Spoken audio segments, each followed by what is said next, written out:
Polri bongkar sindikat judol yang dikendalikan WNA, perputaran uang capai ratusan miliar.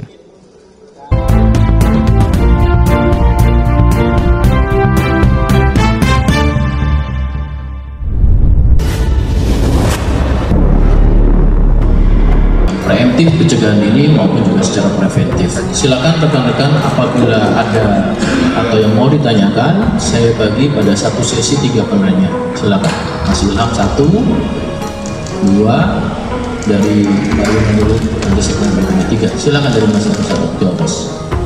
Ada mic-nya? Ilham Pak dari Jawa Pos. Jangan lupa kasih mic cukup keras Pak.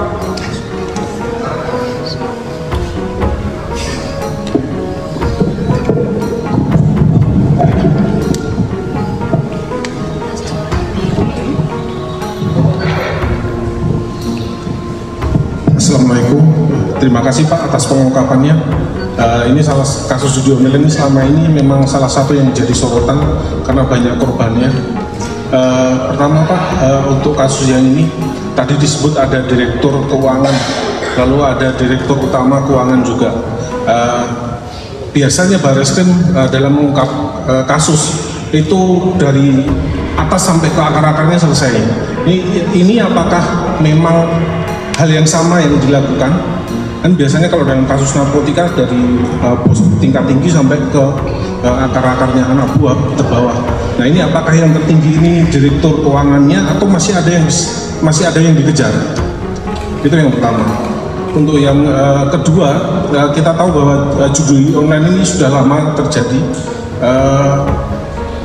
Bagaimana caranya sindikat ataupun bandar judi ini mempertahankan untuk mendapatkan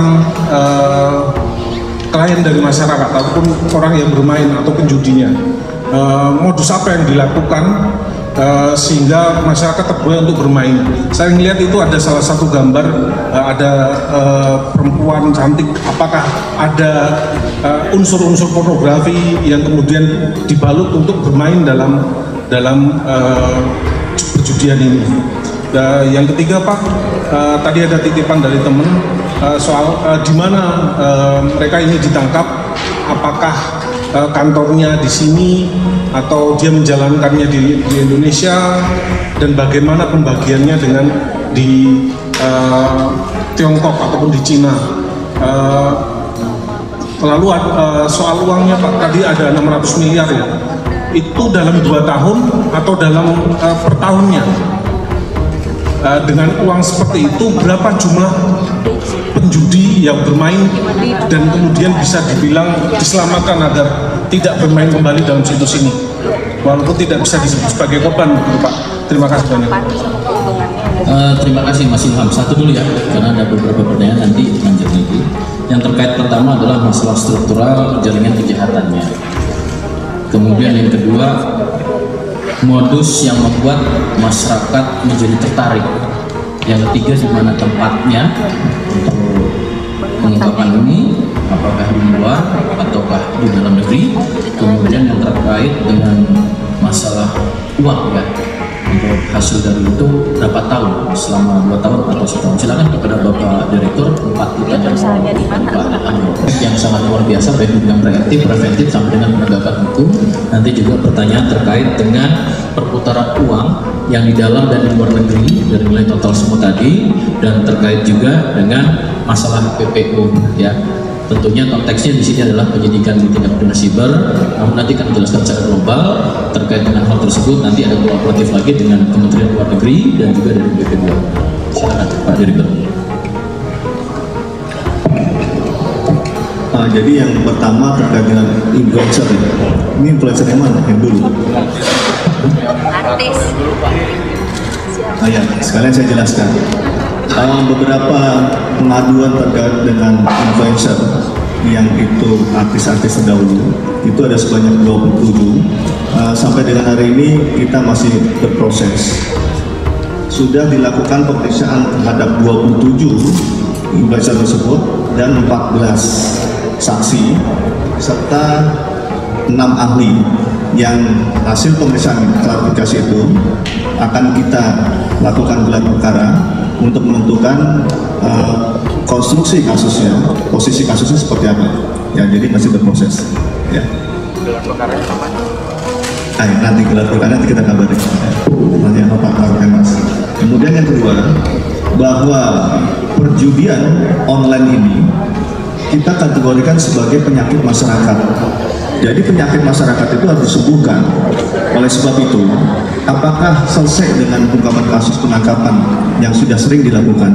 Ternyata tidak selesai. Maka kegiatan-kegiatan terkait dengan preemptif dan preventif dengan mulai mengedukasi masyarakat terkait dengan bahaya judi daring ataupun judi yang lain, yang itu tidak akan pernah menang, itu membawa efek yang tidak baik dalam kehidupan sosial, itu menjadi penting untuk diglorifikasikan sehingga masyarakat paham, menjadi paham, mengerti dan lebih bijak bahwa tidak akan pernah ada untungnya kalau bermain judi. Itu satu, preemptif. Kemudian kedua adalah kegiatan preventif, kegiatan pencegahan yang dilakukan dengan memutus akses daripada website situs perjudian. Yang ini dilakukan oleh rekan-rekan kita dari Kominfo, dari masukan dari kita. Yang ini juga terus dilakukan. Maka ini sebagai salah satu cara yang efektif untuk menekan atau menghilangkan. Baru yang ketiga adalah pengungkapan kasus untuk menyentuh kepada pelaku-pelaku atau penyelenggaranya. Ya, penyelenggaranya seperti sekarang ini penyelenggaranya, yang ini nanti akan juga memutus daripada organisasi ataupun rotasi dari perputaran daripada permainan perjudian ini. Jadi tiga hal itu, preventif, dan penegakan hukum. Kemudian juga ini juga kita lakukan terus komunikasi dengan beberapa satker ataupun kementerian lembaga untuk sama-sama kita sesuai dengan tupoksinya memberantas perjudian daring ini. Termasuk juga kita berkoordinasi dengan beberapa negara yang ada yang itu tidak melegalkan, tetapi ada beberapa negara yang melegalkan, itu komunikasi khusus kepada negara tersebut. Kemudian terkait dengan perputaran uang di Indonesia, gitu ya. Jadi perputaran uang di Indonesia kita sedang mengidentifikasi karena ini beberapa negara dan ini bercampur, sehingga kita nanti akan melihat mengklasifikasikan mana yang ada di Indonesia karena kita sedang meneliti dashboardnya seperti apa.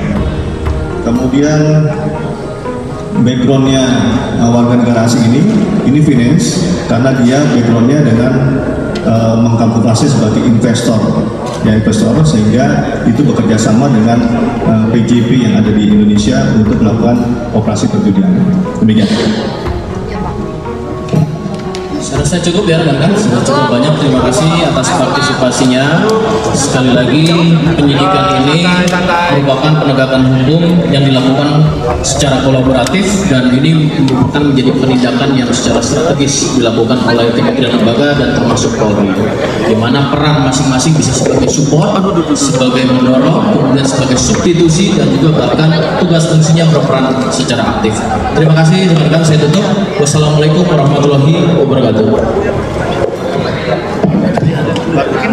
Baduknya Pak, diangkat Pak.